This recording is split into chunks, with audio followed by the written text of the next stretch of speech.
Bunda, aku itu lagi demam ya, makan apa aja mual. Kemudian rasanya itu di mulut pahit aja. Nah, di video kali ini aku akan memberikan beberapa tips dan obat-obatan apa sih yang harus kita konsumsi. Bunda, aku belum ke dokter karena takut. Kira-kira ada obat tradisional kah yang harus kita konsumsi atau ada obat-obatan yang dijual di apotek. Nah, kemudian gatal-gatal ini sensasi asam lambung gak sih?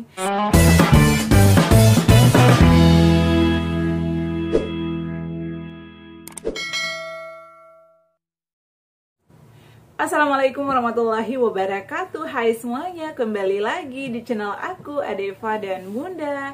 Gimana kabarnya teman-teman? Semoga sehat selalu ya. Nah, di video kali ini aku bakal sharing ya terkait sensasi asam lambung GERD anxiety psikosomatis, karena aku juga pernah ada di posisi itu ya. Jadi memang sensasi asam lambung itu banyak banget ya, dan ada yang ngechat aku, ada juga yang komen-komen di video-video aku ya. Bunda, memang untuk asam lambung ini sensasinya banyak banget ya, luar biasa ternyata, karena banyak sekali yang menyepelekan asam lambung. Biasanya ada yang denger, cuman asam lambung ntar juga sembuh. Dan ada juga yang bilang asam lambung itu adalah penyakitnya orang miskin. Aku pernah dengar itu, dan itu yang ngomong teman-teman aku sendiri. Sempat tersinggung juga. Aku berpikir berarti mereka menganggap aku orang miskin ya, karena dulu itu aku baper banget orangnya. Tapi setelah itu ya udahlah, biarin aja, terserah mereka mau ngomong apa. Dan ternyata yang ngomong orang miskin itu saat ini juga kena asam lambung. Mungkin dia kualat, aku juga nggak tahu sih. Tapi intinya pejuang asam lambung itu bukan saja dari pola makan ya teman-teman, bisa dari pola pikir, dari pola hidup sehat, kemudian kurang olahraga, dan masih banyak lagi. Jadi jangan pernah menyepelekan yang namanya penyakit apapun, termasuk penyakit asam lambung, apalagi yang udah kategori menengah dan bahkan kategori parah. Karena asam lambung ini kan ada kategorinya ya, ada kategori ringan. Kategori ringan ini seperti apa sih? Ada kategori kayak emah biasa, mual, muntah ya, ataupun mungkin kayak menggigil, demam bun ya, rasa pahit di mulut. Tadi ada yang nge-DM aku juga, dan tetangga aku juga tadi itu ngechat aku, nge-WA, bun, dia tuh manggil aku itu tante, kenapa ya aku tuh demam udah 3 hari, kemudian dia merasa kayak pahit gitu, makan apapun dimuntahin. Apakah ini sensasi asam lambung? Kebetulan dia juga riwayat asam lambung itu udah GERD, udah kategori menengah istilahnya. Dan tadi itu saya saranin untuk makan yang lembek-lembek dulu, karena namanya kita lagi sakit, pasti makanan apapun terasa pahit. Apalagi kalau misalnya asam lambungnya udah naik, itu bisa dari asam lambung. Jadi kayak mulutnya tuh kayak air liurnya itu rasanya pahit. Nah, jadi saran aku tadi, kalau misalnya di rumah nggak ada jahe sama kunyit, saran aku konsumsi air suam-suam kuku aja, ditambahin gula atau air panas, diseduh dengan gula.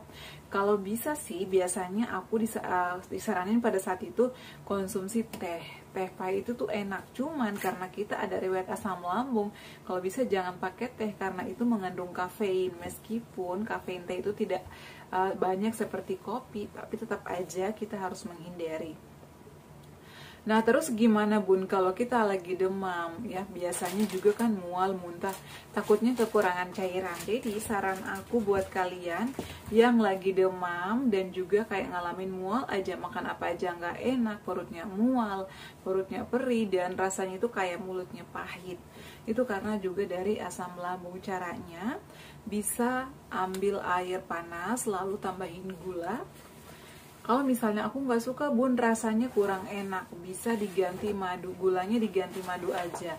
Kalau ada jahe di rumah, bisa geprek jahe, bisa direbus ataupun diiris tipis-tipis aja, lalu dimasukkan ke dalam gelas, dikonsumsi itu setelah makan. Nah, dan tadi sempat juga tetangga aku itu nanya, aku harus ke dokter nggak bun? Soalnya ini belum ada perubahan. Nah, dan aku tanya, setelah 3 hari ini, apa saja yang kamu konsumsi? Belum mengonsumsi apa-apa, hanya tiduran aja dan hanya makan. Tapi makannya itu selalu dimuntahin. Jadi tadi saya saranin untuk konsumsi jahe atau air gula yang pakai air hangat. Kalau misalnya nggak ada perubahan, bisa ke dokter atau beli obat-obatan lambung seperti sukralfat. Sukralfat Impepsa itu bagus, yang warna putih, pink, dan hijau. Itu bagus ya, bisa di stok di rumah. Pada saat itu pun aku ya, kalau lagi ngalamin kayak kambuh atau mual atau kayak asam lambung aku dikit-dikit naik, entah itu kayak demam atau kecapean, aku tuh selalu stok itu. Apalagi kalau misalnya lagi rajin puasa Senin Kamis, aku tuh dulu selalu nyetok ya, karena masih suka parnoan. Kalau terlalu mahal, aku dulu juga sering stok polisilen yang cair. Itu juga bagus, cocok sama aku. Tapi karena pada saat itu ya, aku udah GERD, jadi kadang nggak mampan gitu. Makanya aku lanjut pemeriksaan ke dokter. Jadi buat kalian yang ngalamin hal yang sama kayak tetangga aku ya, ini sih teman aku udah lama, cuman jarang ketemu ya. Dia tadi ngechat aku, nge-WA, padahal rumah kita tuh dekat jaraknya, palingan ketemu di jalan sehari doang. Dan dia juga udah kategori lumayan GERD ya. Dia pada saat itu juga pernah sempat ngalamin kayak dadanya panas, tenggorokannya mengganjal, nggak enak. Dia tuh selalu nelponin aku kalau sensasinya lagi kambuh. Alhamdulillah katanya sembuh. Cuman tadi itu dia lagi demam karena kecapean, kurang istirahat, dan begadang. Makanya pejuang asam lambung itu bisa kambuh kapan saja, tergantung dari aktivitas kita. Kalau aktivitas kita udah mulai berlebihan, udah kecapean, kurang istirahat, ataupun makan kita telat dan tidak menghindari pantangannya, atau makan kayak pedas cabai itu berlebihan, bakalan kambuh. Dan tadi juga ada teman aku ya, dia selalu komenin makanan-makanan yang aku konsumsi. Bunda, kalau makan tanpa sambal, tanpa cabai, apa rasanya gitu. Dia tuh orang Jawa.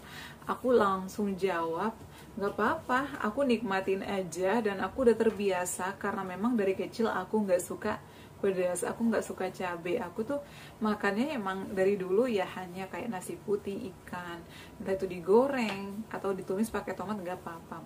Dan aku bilang sakit itu nggak enak, jadi nggak apa-apa, yang penting aku sehat.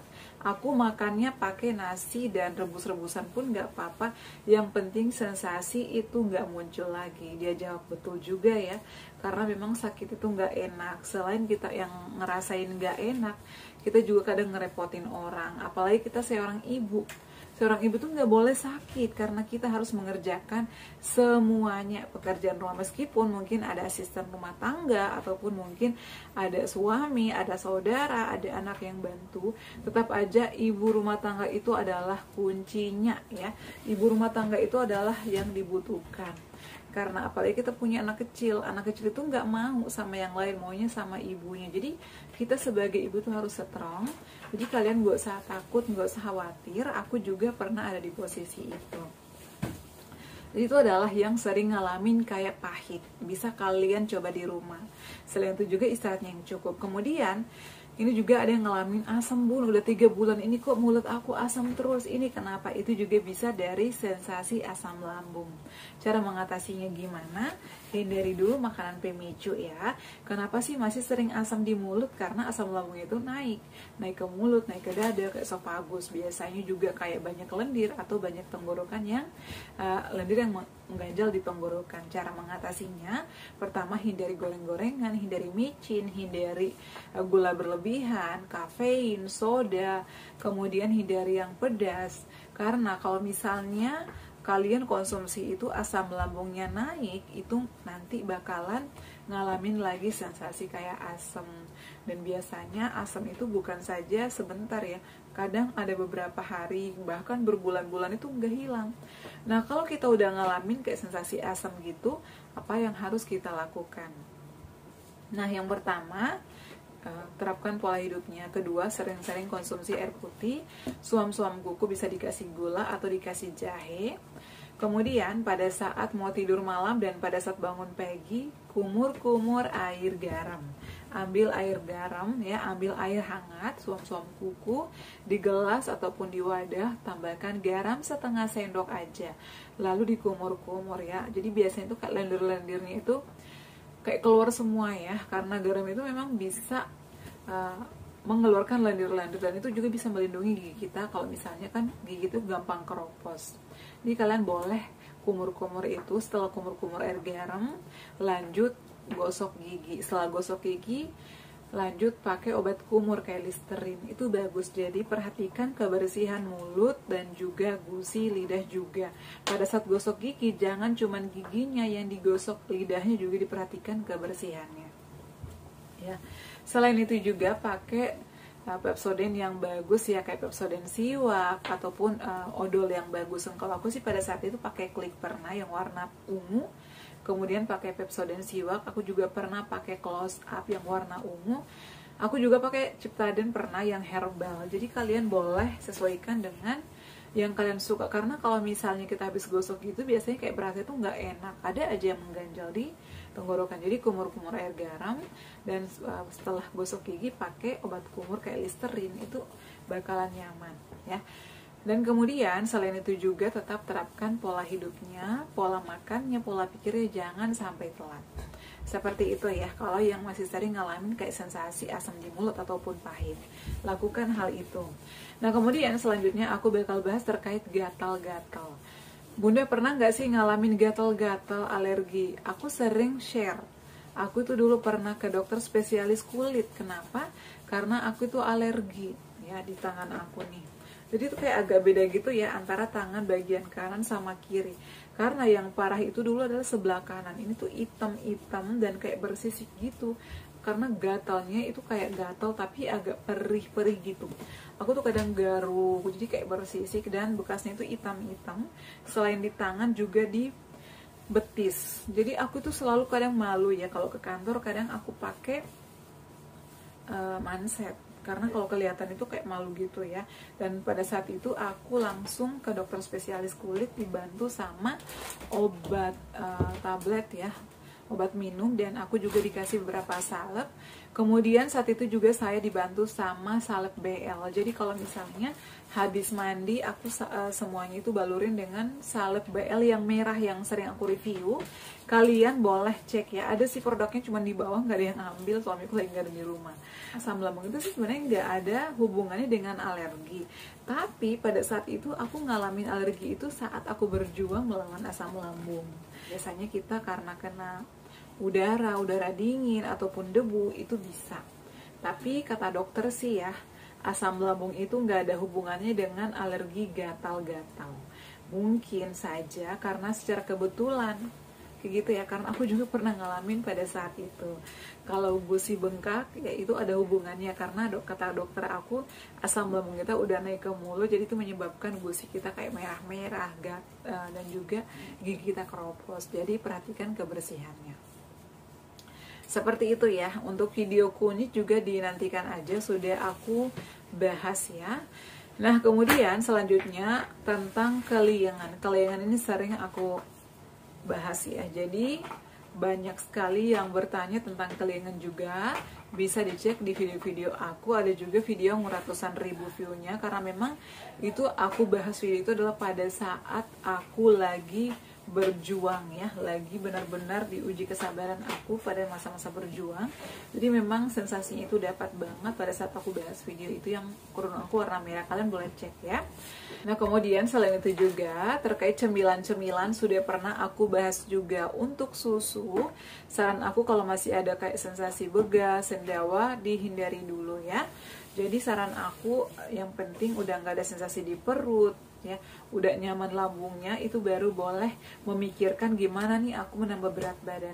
Kenapa berat badan kita turun terus? Karena kita itu stres ya, trauma, dan juga itu kayak orang depresi. Aku tuh dulu kayak Masya Allah banget, sensasinya itu luar biasa banyak sekali. Jadi kita tuh capek menghadapi sensasi-sensasi itu. Tapi kalau misalnya sensasinya udah mulai hilang perlahan-lahan, itu nanti bakalan kita nyaman, tidur kita nyenyak, dan juga perut kita udah nggak ada kayak sensasi-sensasi gitu. Kemudian selain itu juga makannya bisa ditambah porsinya. Setelah ditambah porsinya bisa dibantu sama konsumsi susu kayak susu SR Gomilku. Itu bagus ya, bisa menambah berat badan. Karena pada saat aku pemulihan ya, aku tuh kurus banget juga ya. Aku turun 9 kilo aku pada saat itu, dibantu sama konsumsi susu SR. Pada saat itu naik 3 kilo ya. Nah susu SR-nya kayak gini, tapi aku tuh konsumsinya setelah makan, biasanya di jam 10 pagi setelah sarapan ya. Oke ya, seperti itu teman-teman. Yang masih banyak sensasi, sabar ya, ikhtiar, pasti sembuh. Semua penyakit ada obatnya.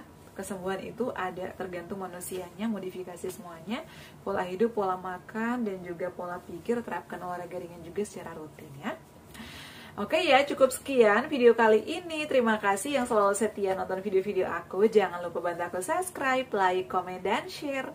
Assalamualaikum warahmatullahi wabarakatuh. Sampai ketemu lagi di video-video aku selanjutnya. Bye!